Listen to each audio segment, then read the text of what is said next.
qui eux-mêmes sont des élus du peuple. Donc je pense que ce rapprochement entre les sénateurs et le peuple qui est en dessous peut aussi expliquer la notion de chambre haute ou de chambre basse qui ne reste que des appellations usuelles et historiques. D'accord. Alors on voit dans la salle les membres du gouvernement qui commencent à faire leur entrée. Le vice-président, le premier ministre Amadou Gon Coulibaly, ça veut dire que les choses se précisent et la cérémonie va démarrer. Comment va se dérouler ce congrès, Madame Trabi? À partir de ce moment? Oui. Monsieur Kolo, bon, lorsque les membres du gouvernement seront installés avec à leur tête le chef du gouvernement, le président du congrès et le vice-président du congrès entreront avec le président de la République dans la salle. Ils monteront sur la tribune et s'installeront. Ensuite, le président du congrès va faire reprendre la séance. Il dira son mot introductif au message du président de la République, puis il invitera le président de la République au pupitre pour dire son message aux membres du Congrès sur l'état de la nation. Et juste après, le président du Congrès va certainement mettre fin à la séance. Et ce sera terminé de cette réunion du Congrès. D'accord. Mais juste avant ça, monsieur Katou, il y a eu quand même des étapes avant d'arriver à ce jour. Oui, on sait que l'Assemblée nationale s'est réunie. Bien sûr. Avant la réunion, puisque en ce moment, le Parlement est en vacances parlementaires, il fallait ouvrir une session extraordinaire pour pouvoir réunir le Parlement au Congrès. Et la Constitution prescrit que les sessions extraordinaires sont ouvertes et closes par le président de chaque chambre. Donc, l'Assemblée nationale a ouvert sa session extraordinaire le mardi après-midi et le Congrès, le Sénat a ouvert la sienne hier mercredi. Alors, donc, M. Katou, c'est exactement le même processus, ce sont les mêmes étapes pour les deux chambres. On va se permettre même cette expression. Oui, tout à fait. Pour les deux chambres, avant d'arriver au Congrès. Oui, c'est exact. Alors, le Sénat, comme l'Assemblée nationale, a ouvert une session extraordinaire du fait que nous sommes hors session ordinaire. Et comme ma collègue, la collègue de l'Assemblée nationale l'a indiqué, la session extraordinaire s'ouvre avec un ordre du jour bien précis et dès l'ordre du jour épuisé, cette session doit se refermer. Alors l'Assemblée nationale et le Sénat, après la séance d'aujourd'hui, vont clore la session extraordinaire ouverte avec un seul ordre du jour, à savoir le message sur l'état de la nation de son Excellence Monsieur le Président de la République. C'est le point principal de cette session extraordinaire. Donc sur les différentes sessions, c'était le même point, que ce soit à l'Assemblée nationale comme au Sénat, avant d'arriver à ce jour. Alors, si on ouvre la session, ça veut dire qu'on va évidemment y mettre un terme. Le congrès va démarrer maintenant. On a parlé de qui pourrait convoquer le congrès. C'est bien évidemment, vous l'avez dit, le président de la République. Mais quelles sont les raisons? Quelles sont les raisons qui peuvent amener à convoquer le congrès comme c'est le cas aujourd'hui, Madame Travi? Oui, je l'ai dit tantôt, soit à la demande du président de la République, parce que la Constitution prescrit en son article 114 que chaque année, le président de la République s'adresse au Parlement réuni en Congrès pour un message sur l'état de la nation. Mais également l'article 98 de la Constitution prescrit que le Congrès se réunit à la demande du président de la République sans autre précision. Donc à chaque fois que le président de la République va juger nécessaire la réunion du Parlement au Congrès, il fera sa demande au Parlement. Et aussi, le deuxième cas, c'est dans le cas de l'examen d'un projet de loi de révision constitutionnelle. Ce sont les deux cas. D'accord. Pour le moment, on n'en sait pas. Non, aujourd'hui, c'est pour l'occasion pour le président de délivrer son message. Selon l'article 114 de la Constitution, le président de la République va s'adresser donc à la nation via la représentation nationale. Et vous voyez sur ces images cette forte présence des députés et des sénateurs qui sont bel et bien là. Le Sénat qui a d'ailleurs son siège ici à Yamoussoukro, monsieur Katou, et le Sénat qui régulièrement tient ses sessions à Yamoussoukro, a eu quand même à faire le point de ses activités, a tenu dernièrement un forum sur les collectivités. Oui, c'est exact. Le Sénat siège à Yamoussoukro, c'est une volonté politique dans le cadre du transfert des institutions dans la capitale politique de la Côte d'Ivoire. Et comme vous l'avez indiqué, l'année 2019 a été une année qui a vu le Sénat exercer pleinement ses missions de vote de la loi, ses missions constitutionnelles. Et en sus, en ce début d'année 2020, donc avant l'ouverture de la nouvelle session, le Sénat a tenu un forum avec les collectivités territoriales pour jeter un regard sur la décentralisation. Et cela se justifie par le fait que le Sénat assure la représentation des collectivités territoriales. Exactement. D'accord. Alors, Madame Trabi, on parle en général de loi, Oui. alors qu'on sait très bien que la loi, pour qu'on aboutisse évidemment à son application éventuellement, il y a un processus. Bien sûr. Alors, est-ce que vous pouvez nous expliquer ce processus vraiment dans le détail, comment d'abord on arrive à avoir, comme vous l'avez dit, la proposition de loi ou bien le projet de loi, pour qu'on en arrive à sa promulgation? Quelles sont les différentes étapes? Bon, de l'initiative jusqu'au vote définitif de la loi, d'abord il y a l'initiative. Le président, je vais prendre l'exemple d'un projet de loi. Le président de la République va prendre un projet de loi relativement à un problème déterminé dont il veut résoudre. Donc il transmet le projet de loi aux deux chambres. La chambre qui est saisie en premier va examiner par sa commission permanente compétente en la matière et adopter ce projet. Si c'est par exemple lié à la justice, on on aura a la commission des affaires générales et institutionnelles de l'Assemblée nationale et la commission des affaires générales, institutionnelles et des collectivités territoriales pour le Sénat. pour le Sénat, d'accord. Donc la commission se réunit, elle adopte le texte à la majorité absolue, c'est-à-dire la moitié plus 1 de ses membres. Le texte va en séance publique où elle sera examiné par l'ensemble des membres de la Chambre. Et le texte qui est issu de cet examen-là, qu'on appelle la petite loi, parce que ce n'est pas la loi définitive, sera transmise à la deuxième chambre pour le même examen, c'est-à-dire la même procédure, commission, séance publique. Monsieur le Président de la République. Et quand c'est définitivement adopté, c'est transmis au Président de la République pour promulgation et publication au journal officiel de la République de Côte d'Ivoire. Voilà, on assiste là à l'entrée du président de la République, Alassane Ouattara, ici à la Fondation Félix Houphouët-Boigny pour la recherche de la paix. Dans cette salle d'aide de 1000 places, le président de la République accompagné du président de l'Assemblée nationale, M. Amadou Moro, président de ce congrès, et du vice-président de ce congrès, le président du Sénat, M. Jeannot Oussoukwa-Diop. Alors, vous avez parlé tout à l'heure de la loi qui part donc de l'Assemblée nationale au Sénat. On parle aussi là de navette. C'est bien ça l'expression consacrée. C'est quoi la navette parlementaire? La navette, Monsieur Katou. Ok, alors la navette, c'est le mouvement de la loi qui est initiée entre les deux chambres. Et dans la procédure d'examen et d'adoption du projet de loi, à l'intérieur des chambres, il y a des étapes. Donc après le dépôt du texte sur le bureau de chacune des chambres, il y a à l'intérieur des étapes donc, qui partent de l'examen en commission. D'abord, le choix de la commission permanente compétente pour examiner le texte, l'examen en commission, le rapport adopté par la commission, l'adoption du texte en délibération en plénière. Ça, c'est à l'intérieur de la commission et à l'intérieur de la chambre. Et le texte qui part d'une chambre à une autre, c'est ce mouvement qui est appelé navette parlementaire. D'accord, et là on assiste. Vous voulez ajouter quelque chose? oui, je voudrais ajouter que ça, c'est lorsque le projet de loi n'appelle pas de modification, parce que la Constitution prescrit que le projet de loi doit être adopté dans les mêmes termes par les deux chambres. Donc, tant que les termes sont identiques, pas de problème. Mais lorsque l'une des chambres adopte dans des termes différents, le projet de loi revient à la première chambre qui a fait l'examen, qui va recommencer le même processus. Et ça retourne, donc la navette.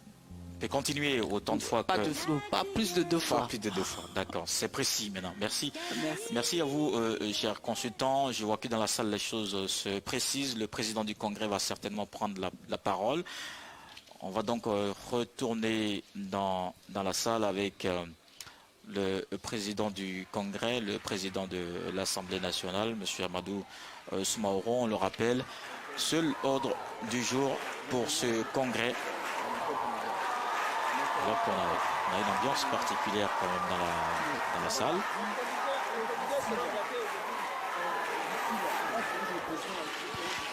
Je rappelle que c'est l'article 114 qui fonde donc ce congrès et il est suffisamment précis. Chaque année, le président de la République adresse un message sur l'état de la nation au Parlement réuni en congrès et le message du président de la République ne donne lieu à aucun débat. Eh bien, la session qui a été ouverte par le président du congrès il y a peu est suspendue, va reprendre son cours normal. Alors qu'on assiste à cette belle ambiance pour dire la bienvenue au président de la République et dire en même temps qu'on attend le message. Ouais, c'est ce qu'on pourrait en tout cas dénoter de cette belle ambiance et le président de la République qui va se lever pour saluer cet accueil chaleureux. Des jeunes qui sont visiblement très heureux de faire partie de ce jour historique de ce 5 mars 2020.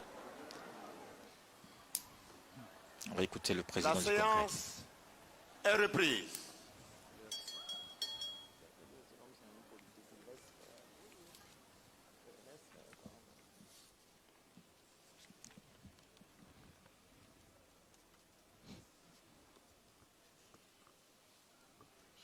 Donc le président du Congrès va prendre la parole, va faire son mot introductif avant de passer la parole au président de la République pour son adresse à la nation.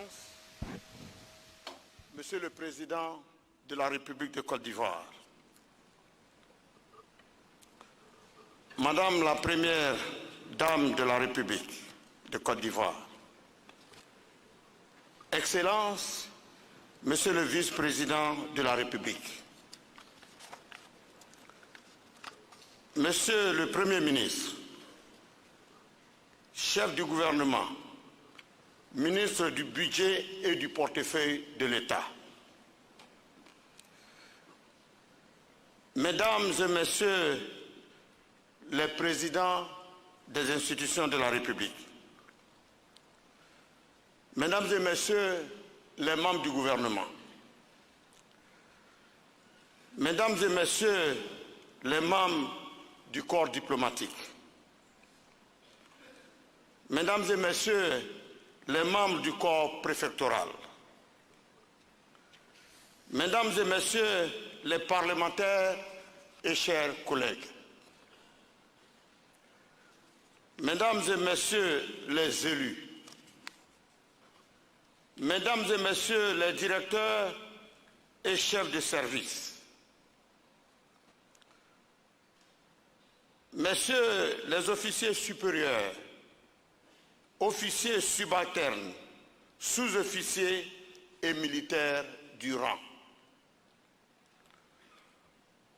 honorables chefs traditionnels, distingués chefs religieux, chers invités, chers amis de la presse, Mesdames et Messieurs. Excellences, Monsieur le Président de la République, les parlementaires réunis en congrès, ici à Yamoussoukro, sont honorés de vous accueillir ce jour et voudraient par ma voix vous souhaiter très respectueusement une chaleureuse et cordiale bienvenue parmi nous.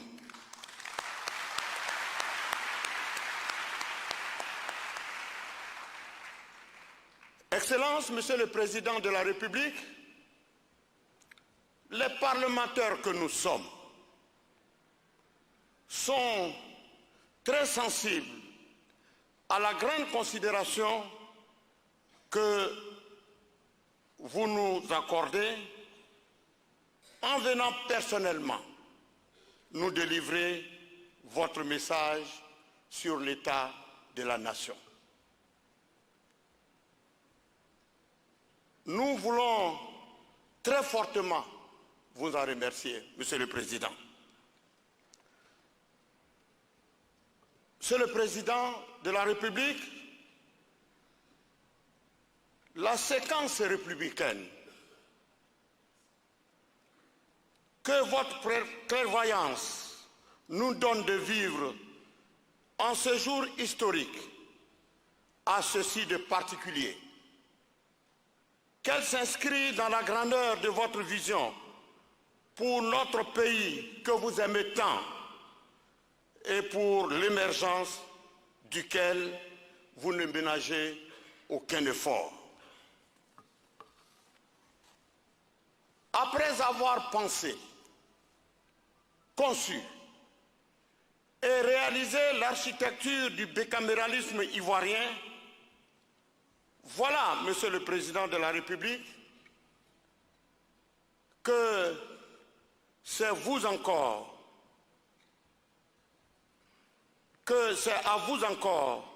qu'il revient de donner l'impulsion vivifiante à notre Parlement en réunissant l'un de ses organes les plus importants parce qu'il a su à lui seul la plénitude de la représentation des populations ivoiriennes.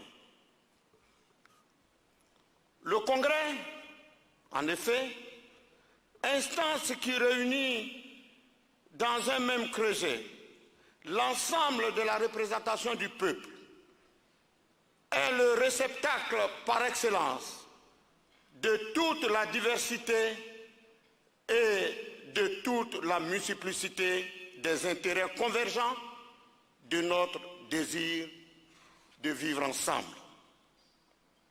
La rareté des réunions du Congrès, depuis l'adoption de la Constitution en novembre 2016, en rajoute à la solennité du moment et tout autant que l'objet de la rencontre en fait un moment solennel. Excellence, Monsieur le Président, en ce jour particulier du 5 mars 2020, vous avez décidé d'adresser à votre peuple un message sur l'état de la nation.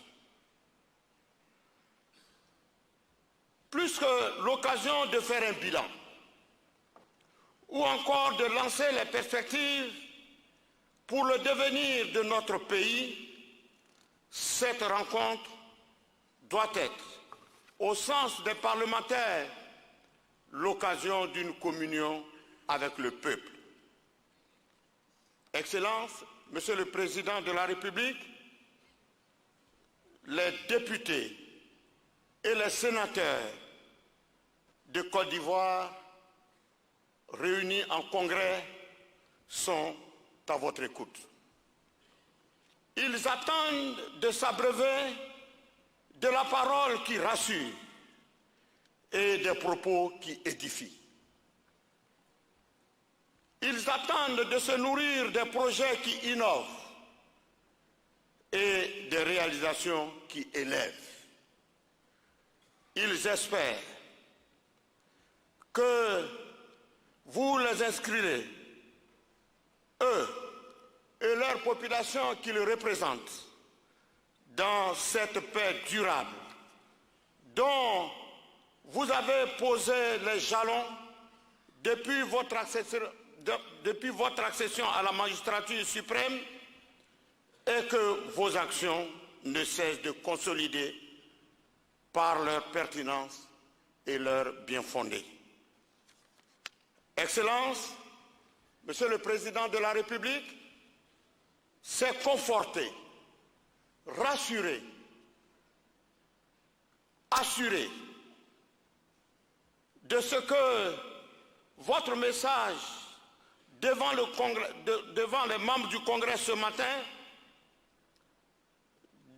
dessine un avenir des plus prospères et un avenir de paix pour notre pays que je voudrais vous inviter à la tribune pour livrer à la Côte d'Ivoire rassemblée autour de vous votre message sur l'état de la nation. Je vous remercie. Voilà donc ce mot introductif du président du Congrès, le président de l'Assemblée nationale, M. Amadou Soumaoro. Et je pense que le président de la République va aussitôt prendre la parole pour cette adresse sur l'état de la nation. Le président de la République qui salue le président du Congrès et se dirige vers le pupitre pour cette adresse sur l'état de la nation. Je vous remercie. Madame la Première Dame, Monsieur le Vice-président de la République, Monsieur le Premier ministre, chef du gouvernement, Monsieur le Président de l'Assemblée nationale, Monsieur le Président du Sénat, Mesdames et Messieurs les présidents d'institutions, Monsieur le ministre d'État, ministre de la Défense, Mesdames et Messieurs les ministres, Mesdames et Messieurs les secrétaires d'État, Excellences, Mesdames et Messieurs les ambassadeurs, membres du corps diplomatique accrédité en Côte d'Ivoire, Excellences, honorables délégués, vénérables sénateurs, Mesdames et Messieurs les officiers généraux et officiers supérieurs, Mesdames et Messieurs les membres du corps préfectoral, Majesté, honorables chefs traditionnels et guides religieux, Mesdames et Messieurs les représentants du patronat, Mesdames et Messieurs, chers jeunes, chers amis, chers frères et sœurs. Je voudrais pour commencer vous adresser mes très vifs remerciements pour votre présence à Yamoussoukro à l'occasion de cette réunion du Parlement réunie en congrès, la toute première dans l'histoire de la Côte d'Ivoire. Honorables députés, vénérables sénateurs, mes chers compatriotes, je suis particulièrement heureux de me retrouver ici, à Yamoussoukro, devant le Parlement réuni en congrès. C'est un jour historique pour notre pays, car pour la première fois, les deux chambres de notre Parlement se réunissent avec l'exécutif. Je voudrais tout d'abord vous adresser mes vifs remerciements pour l'accueil chaleureux que vous m'avez réservé.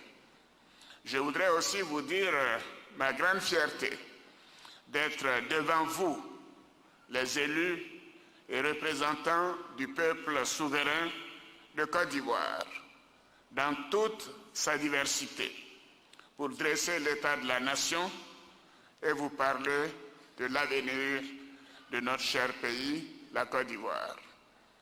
Honorables députés, vénérables sénateurs, cela fait 9 ans que je préside aux destinées de notre beau pays. Au moment où je briguais la magistrature suprême en 2010, je n'avais jamais imaginé accéder au pouvoir dans les conditions que nous avons connues. Une grave crise post-électorale, un pays en lambeaux, un tissu social déchiré, une situation sécuritaire précaire, des infrastructures totalement dégradées. Aussi, dès mon investiture en mai 2011, nous avons dû faire face aux urgences de la sortie de crise. Nous avons tout d'abord rétabli la paix et la sécurité. Nous avons redéployé l'administration sur toute l'étendue du territoire national. Nous avons remis la Côte d'Ivoire au travail et apporté des solutions immédiates aux urgences sociales. Nous avons aussi installé la Commission Dialogue, Vérité et Réconciliation, la CDVR, qui a œuvré pour nous permettre de comprendre les causes de la crise et en tirer les leçons pour l'avenir de notre pays. Nous avons identifié et indemnisé la grande majorité des victimes de la crise post-électorale grâce aux actions de la Commission nationale pour la réconciliation et l'indemnisation des victimes, la CONARIV, et du ministère en charge de la solidarité. Nous avons procédé à une réforme profonde du secteur de la sécurité qui nous a permis d'améliorer de façon significative l'indice de sécurité grâce à des forces plus professionnelles, mieux formées et bien équipées. En dépit de tous ces efforts, notre pays subissait encore, jusqu'en décembre 2013, début 2014, des tentatives de déstabilisation à travers des attaques de commissariats, de postes de gendarmerie et de camps militaires. Nous avons réussi à éradiquer ces attaques. Nous avons ramené la paix et la sécurité à nos concitoyens et préservé les institutions de la République. Pour la réconciliation, nous sommes allés encore plus loin en amnistiant les prisonniers civils de la crise post-électorale, en favorisant le retour de nos compatriotes réfugiés dans les pays voisins, dont la grande majorité est rentrée, en facilitant la réintégration dans l'administration de ceux qui étaient des fonctionnaires. Toutes ces actions, nous l'avons fait pour la paix et la réconciliation. Pour la stabilité de la Côte d'Ivoire, nous avons doté notre pays de nouvelles institutions, telles que la Chambre nationale des rois et chefs traditionnels pour la valorisation de la cohésion sociale et le règlement non juridictionnel des conflits dans les villages et entre les communautés. Le Sénat, pour renforcer le contrôle législatif de l'action du gouvernement et servir de levier dans le développement de nos localités. Honorables députés, vénérables sénateurs, en 2010, mon programme était chiffré et ambitieux. Malgré la situation que nous avons trouvée en 2011, je n'ai pas perdu de vue les engagements que j'avais pris devant mes compatriotes.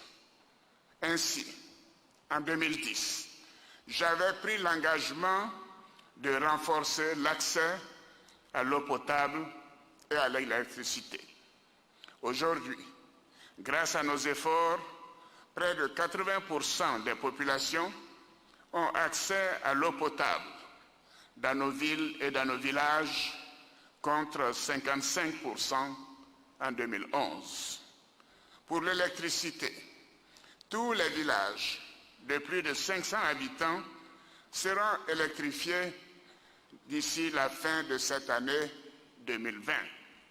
Le taux de couverture qui était de 69% en 2019 sera de 80% en 2020, contre 33% en 2011. Ainsi, le nombre d'abonnés à l'électricité est passé de 1 million à 2,4 millions de 2011 à 2019. En 2010, j'avais pris l'engagement de construire et de réhabiliter 5 hôpitaux et 100 centres de santé. Nous avons construit 10 nouveaux hôpitaux généraux. Nous avons réhabilité 22 centres hospitaliers généraux, les CHR, 78 hôpitaux généraux et 233 centres de santé urbains et ruraux. nous avons doté la Côte d'Ivoire de centres spécialisés, offrant des plateaux techniques uniques dans la sous-région. Il s'agit notamment du Centre national de radiothérapie pour le traitement des cancers et de l'hôpital mère-enfant de Bingerville. Le taux d'accès aux services de santé est ainsi passé de 44% en 2012 à 69% en 2019. En 2010, j'avais pris l'engagement de procéder à la réhabilitation de 30 000 kilomètres de routes. Ce sont 40 000 kilomètres de routes et de pistes rurales qui ont été réhabilitées en 8 ans. De plus, nous avons construit 22 ponts, bitumé 545 km de routes neuves interurbaines, 115 km d'autoroutes et 245 km de voiries. Nous avons doté la Côte d'Ivoire d'infrastructures modernes qui changent le visage de nos villes et nos villages et améliorent le quotidien de nos concitoyens. En 2010, j'avais promis 5 universités. À ce jour, 7 universités sont fonctionnelles. Il s'agit des universités de Cocody, d'Abobo-Adiamé et de Bouaké, qui ont été réhabilitées. Des unités de recherche et d'enseignement supérieur, les URES, de Daloa et de Korogo, qui ont été transformées en universités, de l'université de Mans et de l'université virtuelle d'Abidjan, qui ont été ouvertes. Les universités de San Pedro et de Bondoukou sont en construction. Les travaux de la ville universitaire d'Adjaké et de l'université d'Odjéné seront lancés cette année 2020.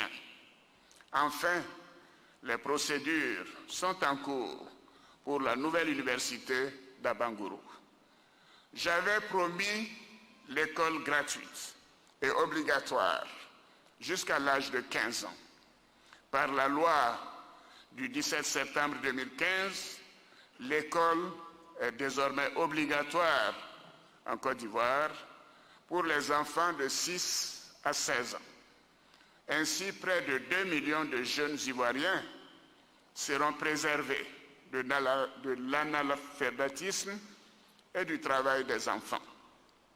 De plus, l'État a accompagné cette mesure par la gratuité totale et la distribution de kits scolaires jusqu'à la fin du primaire, ainsi que la construction de 33 698 salles de classe du primaire et de 277 collèges et lycées entre 2011 et 2019 sur toute l'étendue du territoire. En 2010, j'avais promis 1 million d'emplois. Nous avons créé près de 3 millions d'emplois entre 2011 et 2019 et financé de nombreux projets pour les jeunes. En 2010, j'avais promis des frais d'accouchement gratuits. Aujourd'hui, les femmes de Côte d'Ivoire bénéficient gracieusement de kits d'accouchement et de césarienne à travers les centres de santé du pays. J'avais promis de faire financer 500 000 projets de femmes.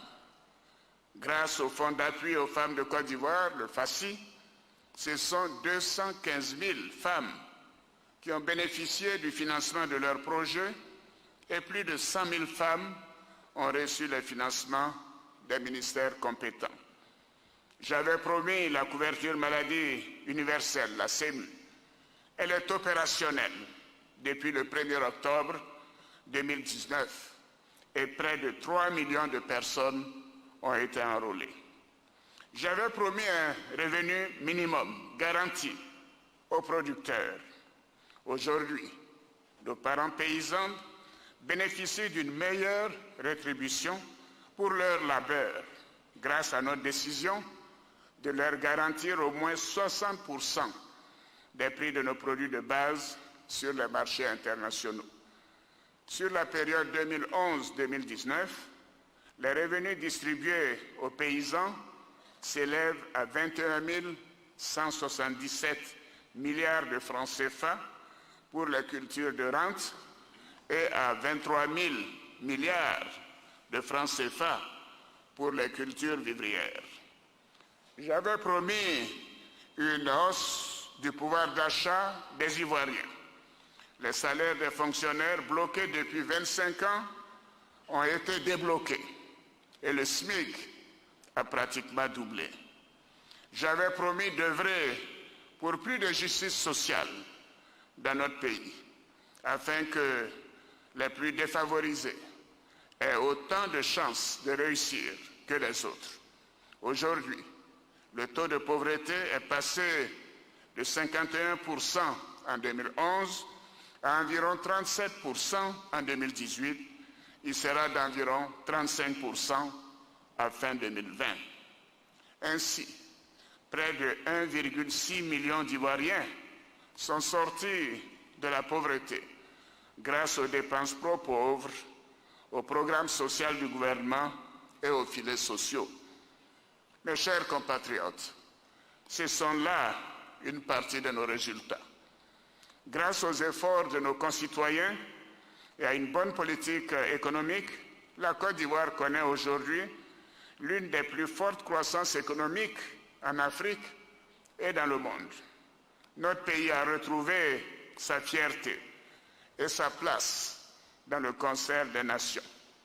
Ainsi, après 26 ans d'absence, nous avons siégé en 2018 et 2019 au Conseil de sécurité des Nations Unies, dont nous avons assuré la présidence en décembre 2018. Nous assumons avec responsabilité notre leadership dans la sous-région et notre pays rayonne grâce aux performances enregistrées au niveau agricole, économique, diplomatique, sportif et culturel. Je n'ai certainement pas tout réussi, mais les résultats sont là. Ils sont appréciés par la grande majorité des Ivoiriens. J'ai donné le meilleur de moi-même pour mes compatriotes, parce que j'aime mon pays.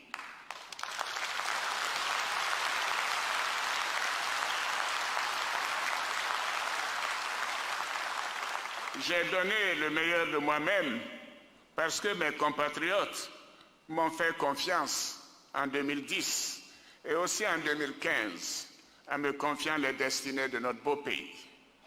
Monsieur le Président de l'Assemblée nationale, Monsieur le Président du Sénat, honorables députés, vénérables sénateurs, le 8 novembre 2016, les Ivoiriens ont adopté par référendum à 93,42% une nouvelle constitution, la constitution de la Troisième République.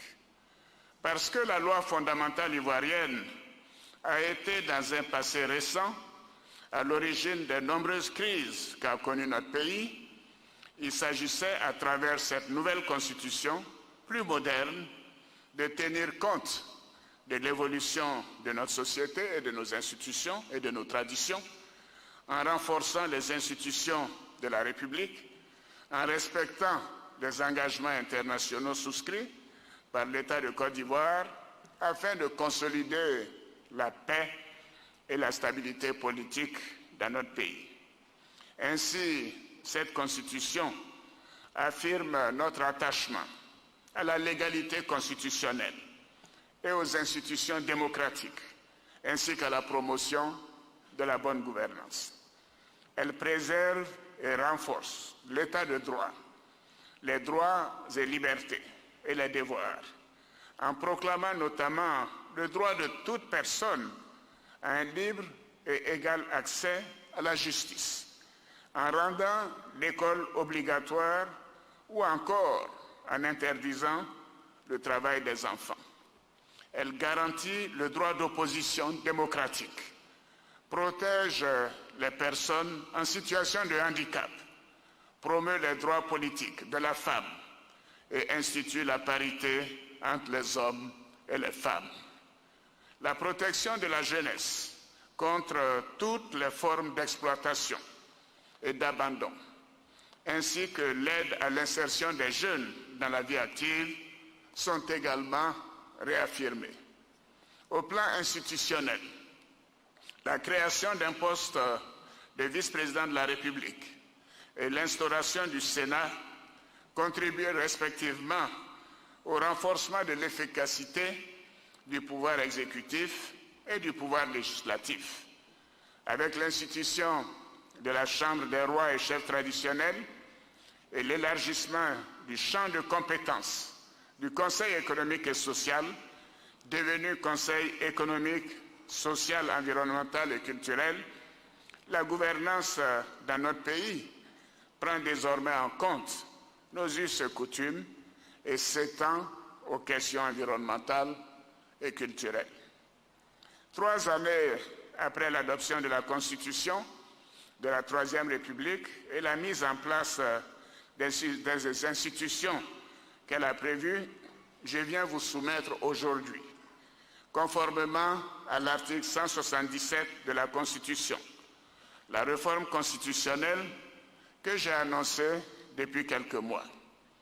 Je voudrais rappeler que la révision de la Constitution relève d'une procédure normale, prévue par la Constitution elle-même.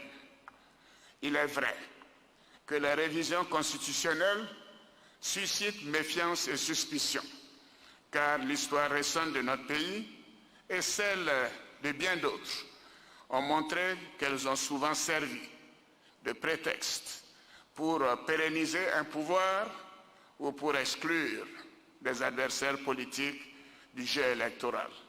Je veux vous rassurer. Le projet de révision de la Constitution que je vous soumettrai ne s'inscrit nullement dans cette optique.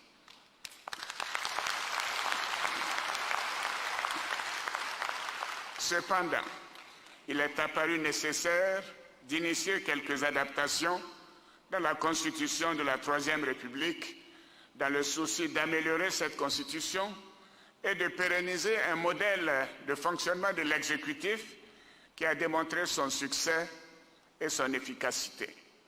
Il s'agit également de procéder, comme l'ont préconisé d'éminents juristes, notamment le président du comité d'experts chargé de la rédaction de l'avant-projet de constitution, à des aménagements techniques pour assurer un meilleur fonctionnement des institutions. Monsieur le Président de l'Assemblée nationale, Monsieur le Président du Sénat, honorables députés, vénérables sénateurs, la première modification importante est relative au statut du vice-président de la République. En effet, au regard de notre expérience actuelle, je propose, au lieu d'un ticket, que le vice-président de la République soit nommé par le président de la République avec l'accord du Parlement, comme c'est le cas présentement. Avec la Constitution du 8 novembre 2016, qui a vu la nomination de M. Daniel Kablan-Duncan à la fonction de vice-président de la République, avec l'accord du Parlement, le couple président-vice-président, président de la République, vice-président de la République, a fonctionné de manière efficace et harmonieuse, ce qui a permis une collaboration étroite et efficace au sommet de l'exécutif. C'est donc l'expérience heureuse d'un vice-président de la République nommé après l'élection du président de la République que je voudrais proposer de pérenniser par la modification de l'article 55. Et cette modification induit celle des articles 56, 57, 59, 62, 78 et 79.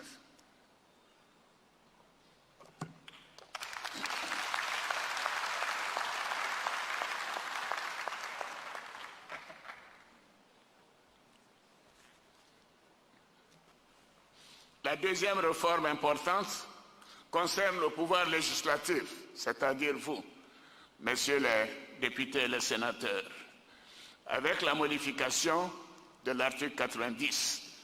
Elle est relative à la continuité parlementaire. Ainsi, en cas d'impossibilité d'organiser des élections parlementaires dans les délais prescrits par la Constitution, actuellement c'est décembre 2020, il est proposé que le Parlement demeure en fonction jusqu'à l'organisation des prochaines élections. La troisième réforme majeure que je propose a trait à l'organisation judiciaire. Elle vise à consacrer la Cour de cassation et le Conseil d'État comme des institutions de la République au même titre que la Cour des comptes. Ainsi, la Cour de cassation, le Conseil d'État et la Cour des comptes deviennent les trois institutions juridictionnelles représentatives du pouvoir judiciaire. Cette réforme, qui a pour conséquence la disparition de la Cour suprême, répond au souci d'une rationalisation institutionnelle en vue d'un meilleur fonctionnement des institutions judiciaires. La modification proposée porte en conséquence sur les articles 143, 144, 146 et le chapitre 4 du titre 9. Elle implique la modification de l'article 160. Les autres réformes envisagées, suite aux observations formulées par le comité d'experts, consistent en l'aménagement, au redressement de missions ou à la reformulation de certaines dispositions. Elles concernent les articles 74, 90, 74, 90, 94, 101, 109, 134, 137, 177 et 182. Le contenu de ces aménagements sera détaillé dans l'exposé des motifs du projet de loi portant révision de la Constitution. Honorables députés, vénérables sénateurs, mes chers compatriotes, je voudrais à présent vous parler d'avenir, de l'avenir de notre chère Côte d'Ivoire. Comme je l'indiquais tout à l'heure, la Côte d'Ivoire se porte bien. La Côte d'Ivoire a renoué avec la paix. Malgré les incertitudes liées aux mutineries de 2017, nous avons réussi à consolider la sécurité des Ivoiriens et la stabilité de notre pays. Nos forces de défense et de sécurité sont républicaines et professionnelles. La Côte d'Ivoire a démontré une performance exceptionnelle en matière économique. Notre pays est désormais sur les rails et continue d'avancer à pas résolus vers l'émergence. La Côte d'Ivoire rayonne et son leadership et assume son leadership dans la sous-région. Nous avons amorcé avec responsabilité et prudence la réforme du franc CFA dans le cadre de la mise en place de l'ECO par la CEDEAO. Nous poursuivons en étroite collaboration avec nos voisins et avec la communauté internationale une lutte acharnée contre le terrorisme qui sévit dans notre sous-région et dans le monde. Mes chers compatriotes, je suis fier de toutes ces belles performances. Oui, je suis fier de toutes ces belles performances que nous avons accomplies ensemble tout au long de ces 9 dernières années. Ces résultats sont conformes aux engagements que j'avais pris devant mes compatriotes au moment où je briguais la magistrature suprême. Comme vous le savez, tout au long de ma carrière et durant les 2 mandats que vous m'avez confiés à la tête de notre beau pays, j'ai toujours accordé une importance toute particulière au respect de mes engagements. Dans le même esprit, j'avais à plusieurs occasions indiqué au moment de l'adoption de la Constitution de la Troisième République en 2016 que je ne souhaitais pas me représenter à un nouveau mandat présidentiel. En conséquence,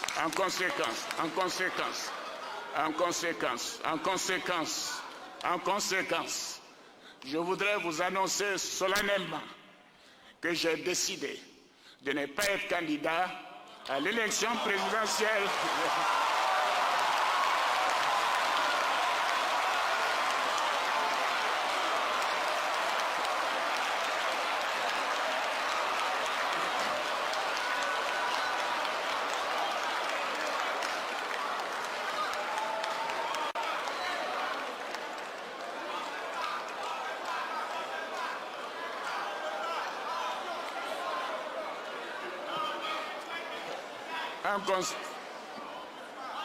En conséquence, je voudrais vous annoncer solennellement que j'ai décidé de ne pas être candidat à l'élection présidentielle du 30.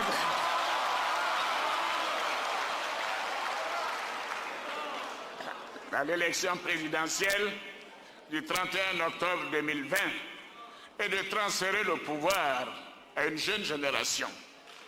Oui.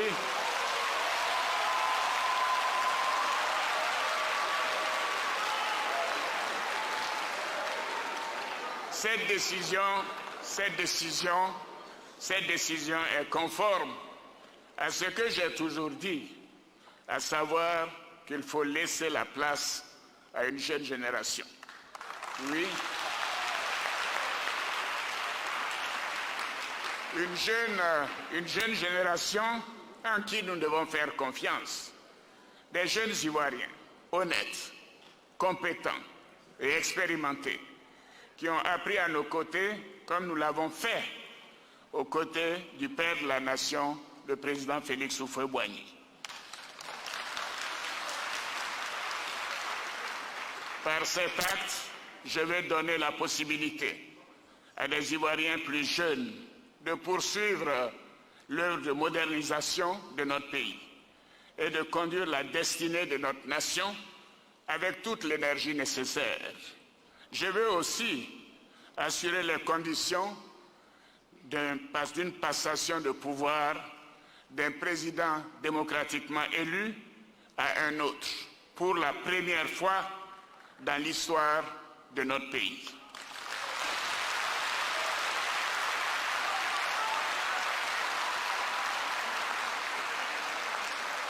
Bien évidemment, je voudrais vous rassurer. Je resterai disponible pour apporter ma contribution par mes conseils et mes relations.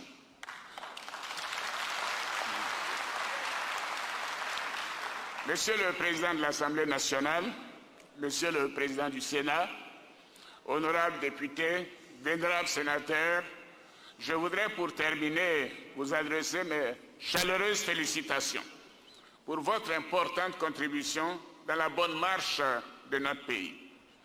Je remercie tous mes concitoyens qui m'ont élu à 2 reprises et qui m'ont accordé leur confiance durant toutes ces années.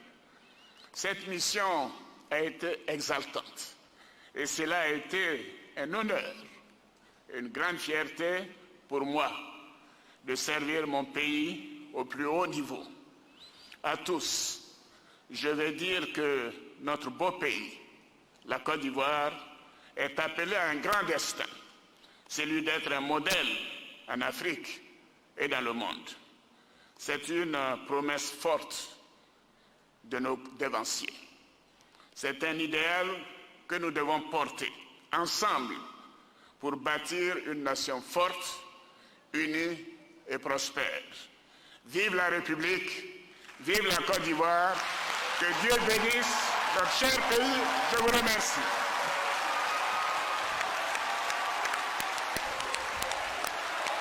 Et on vous parlait d'un jour historique, d'un grand jour, d'une grande date.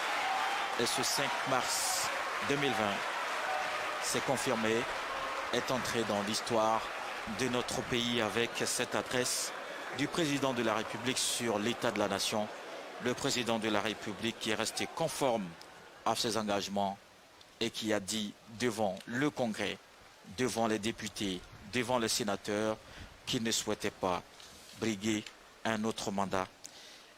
Il est donc resté conforme à ses engagements depuis le début. Et on va essayer ici sur place de décrypter. Alexis Ouedraogo, dans cette salle de 2000 places, va également tendre le micro à certains parlementaires pour nous donner leurs impressions sur ce discours du président de la République. Entre-temps, ici, avec vous, Madame Trabi et Monsieur Katou Roland, on va parler de cette réforme constitutionnelle qui a été annoncée. Le président de la République d'entrée de jeu a été clair. Il ne s'agit pas d'une réforme pour exclure, mais une réforme pour adaptation de notre Constitution. Madame Trabi. Oui, c'est ça. Comme le président l'a dit dans son discours, c'est juste des réaménagements pour que la Constitution soit le plus... Merci. D'accord, on va écouter le président du Congrès et on se retrouve. Monsieur le Président de la République, pour ce message historique. Merci pour la génération que nous constituons. Mesdames et Messieurs les parlementaires, nous venons d'écouter le message du Président de la République, objet de notre rencontre. L'ordre du jour étant ainsi épuisé, nous allons clore notre séance. Excellences, Monsieur le Président de la République, Monsieur le Vice-président de la République, Monsieur le Premier ministre, chef du gouvernement, Mesdames et Messieurs les présidents d'institutions, Mesdames et Messieurs les membres du gouvernement, Mesdames et Messieurs les ambassadeurs, Mesdames et Messieurs les parlementaires, je vous remercie pour votre présence à cette première réunion du Parlement réuni en congrès. Avant de lever la séance, Monsieur le Président de la République nous convie à un rafraîchissement servi en votre honneur. La séance est levée. Voilà le président du Congrès, M. Amados Mauro, président de l'Assemblée nationale, a levé cette séance, une séance historique. Et Mme Trabi, on en parlait à l'instant, ces modifications sont vraiment, on va le dire, n'ont pas touché ce que le président de la République a dit est suffisamment clair. Une constitution pour adapter. C'est vrai qu'il y a 3 ans, qu'on met en œuvre cette nouvelle constitution, mais il fallait quand même ces réaménagements. Oui, tout à fait. Comme le président de la République l'a souligné, c'est juste quelques petites modifications pour permettre à la Constitution d'être le plus adaptée à la situation de notre pays. Alors on va à présent, M. Katou Roland, ce mode, on va aller maintenant vers un scrutin. Alors comment ça va se passer? Quel est le mode de cette révision constitutionnelle en pareille situation? Alors la révision constitutionnelle est encadrée par l'article 177 de notre Constitution. Dans cet article, les différentes étapes de modification constitutionnelle sont indiquées. Ici, on aura la voie référendaire et cette voie implique que les 2 chambres examinent le projet de révision constitutionnelle dans les procédures de chacune des chambres. Donc le texte va passer dans l'une des chambres qui va l'analyser en premier, l'examiner, l'adopter. Le texte va retourner dans l'autre chambre via le secrétaire général du gouvernement en forme de petite loi. La deuxième chambre va l'examiner à son tour et les deux chambres vont se réunir en congrès suivant la majorité qualifiée pour adopter le projet de loi qui aura été adopté dans chacune des chambres. Il faut préciser qu'avant cela, il y a la phase de prise en considération de ce projet de loi qui va être également fait en congrès. Voilà. D'accord, donc ce sera en congrès. Hein.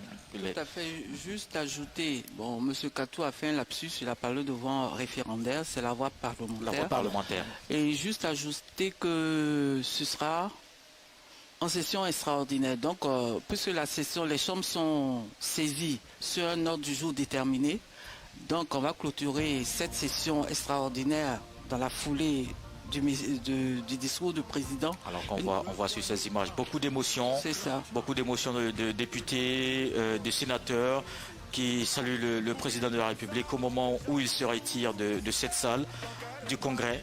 On le voit sur ces images, on est quelques larmes qui échappent donc sur le visage de certains parlementaires. Et c'est à propos évidemment parce qu'aujourd'hui, comme on l'a dit, est un jour historique. Oui.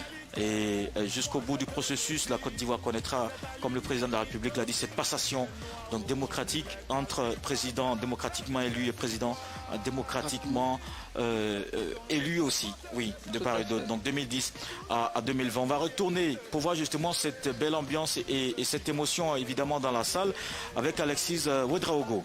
Oui, Kolo Koulibaly, beaucoup d'émotions dans cette salle de la Fondation Félix Houphouët-Boigny ici à Yamoussoukro.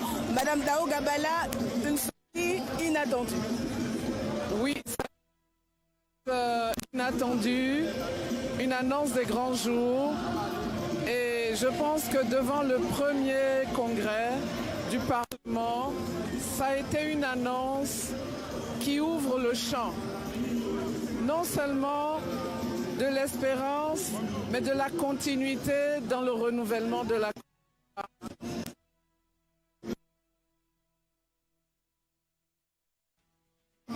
peuvent faire. Et aujourd'hui, nous avons vraiment assisté à un grand événement qui ouvre une perspective pour le futur de la Côte d'Ivoire avec les jeunes. Merci beaucoup. Vous pouvez vous présenter, s'il vous plaît? Je suis le sénateur Sa Évariste, sénateur du Guémon. D'accord. Alors, on le sait depuis ce matin, c'est une journée historique. Tout à fait. Elle est pleinement historique, aussi parce que c'est la première fois que le Parlement ivoirien se réunit en congrès.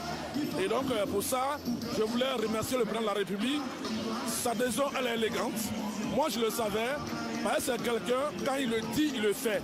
Il n'a jamais caché ses intentions. Il fait ce qu'il dit et il dit ce qu'il fait. Dès lors, il a dit, je n'ai jamais fait plus de 6 ans à un poste. Je n'ai jamais fait plus de 6 ans à un poste. Et mon fils David est plus âgé que le président Macron. Et depuis longtemps qu'il a acheté le bal, moi je savais, connaissant ce homme qui est catégorie, qui est sincère dans tout ce qu'il dit. Et nous sommes très heureux que le président de la République ait pris cette décision. Elle est douloureuse, elle nous choque, mais nous retenons. Aujourd'hui, la Côte d'Ivoire est un village. Il amène aux Ivoiriens à être des nouveaux Ivoiriens. La nouvelle Côte d'Ivoire, c'est ça. Merci beaucoup, merci beaucoup. Véritablement beaucoup d'émotions ici dans cette salle. Nous allons prendre le député Famoussa. Excellence, vraiment beaucoup d'émotions. Quel sentiment? C'est un jour historique, un jour plein d'émotions. Et ça me fait penser à une personnalité de l'histoire de l'humanité, le prophète Joseph. Joseph qui a été traîné dans la boue par ses frères, qui a été malmené. Mais Joseph, sans rancune, a cherché à rassembler l'ensemble de ses frères et sœurs, s'est mis au service de ses frères et sœurs pour donner un rayonnement à l'état de l'Égypte ancienne. Aujourd'hui, le président de la République, un homme de parole, un homme de grandeur, un homme de dignité, vient de montrer la voie à tous les hommes politiques. Et cela est salué et cela est ovationné. Et je pense que le peuple ivoirien doit être reconnaissant à jamais à ce grand homme qu'est son Excellence Alassane Ouattara. Merci. Merci beaucoup. Première réunion du Parlement en congrès et cette annonce. Bon, mais Alexis, vous comprenez que je suis le député de Kong. L'émotion est dans. Et le président vient de démontrer une fois, comme l'a dit Famoussa, pour ce premier congrès, il a eu raison de créer le Sénat et de créer ce congrès. Et aujourd'hui, il s'est exprimé devant la nation. Je crois que tous les opposants devaient saisir la balle au rebond pour que la Côte d'Ivoire se retrouve. C'est la Côte d'Ivoire qui gagne. Il n'y a pas d'hommes forts, c'est les institutions qui sont fortes. Et vraiment, nous sommes vraiment émus. Le président nous a vraiment épatés. Merci beaucoup. Nous recevons maintenant le président du Front populaire ivoirien, le président Afi. Bonjour président. Alors c'est une, excusez-nous, c'est une sortie, on va regarder la caméra par là-bas. C'est une sortie assez inattendue. Assez Inattendue. Pas totalement, puisque cela fait plusieurs moments que le président Ouattara a annoncé sa volonté de passer le flambeau à une nouvelle génération. Il y a ceux qui y croyaient et ceux qui en doutaient. Mais je crois qu'il vient de confirmer qu'il respecte ses engagements, donc il ne sera pas candidat. C'est une grande décision, c'est un acte fort qu'il faut saluer. Alors quelle perspective pour vous? Je crois que le jeu est ouvert. Beaucoup de nos compatriotes pensaient que la réforme va viser à trafiquer les conditions électorales, le mode de scrutin, à éliminer certains candidats. Rien de tout cela ne s'est produit. Et je crois que le président Ouattara veut créer les conditions d'une compétition transparente. Et donc nous ne pouvons que saluer ce geste, cet acte fort qu'il vient de poser ce jour. Je crois un peu pour conclure les 2 mandats qu'il a eus. Merci beaucoup. Kolo Koulibaly, si vous êtes avec nous, nous vous ramenons l'antenne. Le temps est bien de parler avec d'autres députés et sénateurs. Oui, bien sûr. Merci Alexis Ouedraogo. On va nous ici rapidement terminer avant de remettre l'antenne à Abidjan. Et bien, on a dit tout à l'heure, Madame Trabi, que c'était par voie parlementaire. Donc les députés et les sénateurs vont se réunir à nouveau. C'est ça. Voilà. Mais comme l'a indiqué M. Katou, ça va se faire, on va dire, en 3 étapes. Le Congrès va se réunir pour la prise en considération du projet de loi de révision constitutionnelle. Et là, le vote va se faire à la majorité absolue des membres du Congrès. Ensuite, les projets de loi seraient examinés par les 2 chambres, l'une après l'autre, selon la procédure ordinaire que nous avions évoquée tantôt. Commission, séance plénière des 2 chambres. Et ensuite, après le vote de la 2e chambre, le Congrès va se réunir à nouveau pour le vote définitif et là, ce sera à la majorité qualifiée des 2 tiers des membres du Congrès. Pour le moment, on n'a pas encore de calendrier, on peut le dire, M. Katou? Officiellement, non, puisque le président vient de donner l'information. Que les chambres vont se réunir pour établir un calendrier. Non, pas du tout. Non. Le président va d'abord saisir les 2 chambres d'un projet de loi d'abord. D'accord. Et juste après, avant qu'on ait le calendrier. Tout à fait. D'accord. Donc c'est une affaire à suivre. Merci beaucoup, Madame Trabi Aïssa Aimé, vous êtes directeur de la législation et du contrôle parlementaire. Merci également, Monsieur Katou Roland, sous-directeur des études et du suivi des politiques au Sénat. Un seul mot à retenir aujourd'hui. Respect des engagements. On n'en dira pas plus. Merci de nous avoir suivis. La réalisation Keïta Sidiki, Abiba Dambele Saoué, la directrice des journaux d'information, et le directeur de la production Insa Sissé, Diabarté Dalla, le directeur technique. Merci à tous de nous avoir suivis et à très vite. Merci donc à Yamsokro où se trouvaient nos collègues, nos collaborateurs, Evelyne Ouedraogo et Kolo Koulibaly, pardon. Alors, nous revenons sur ce plateau. Vous avez suivi l'adresse du chef de l'État qui a duré 33 minutes. Et je vous propose de suivre cette déclaration importante qui a été un des points culminants de son message. J'avais à plusieurs